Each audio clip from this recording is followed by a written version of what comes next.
කොහොමද ඉතින් යාළුවා? ඔයා නේද අපේ ඉස්කෝලේට අර අලුතෙන් ආවේ?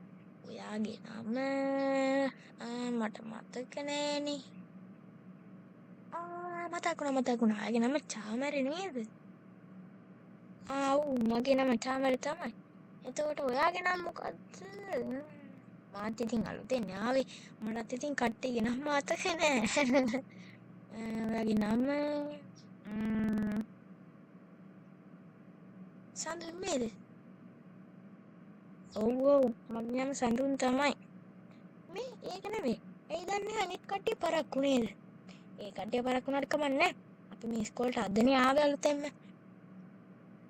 නෑ වැරදුනා. මේ ලැබ් එකට අලුතෙන්ම ආවේ අදනේ අපි. ඒක හන්ද අපි මේ ලැබ් එක වටේ තුරි රවුමක් දාලමුද? ඒක නම් හොඳයි තමයි යාළුවා. අපි රවුමක් දාලා එමුකෝ. හලෝ කියන්න මිසිස්. මම පොඩි වැඩක ඉන්නේ. අද අපේ ළමයින්ට සයන්ස් මොකක්ද එකක් තියනවා කියලා කිව්වා. ඒක පවත්වන්න වැඩ ලෑස්ති කරන ගමන් තමයි ඉන්නේ මම. මම තියනවා එහෙනම්. ඒක නෙමෙයි. ඔයාගේ නම මොකක්ද කියන්න බලන්න ඉතින්.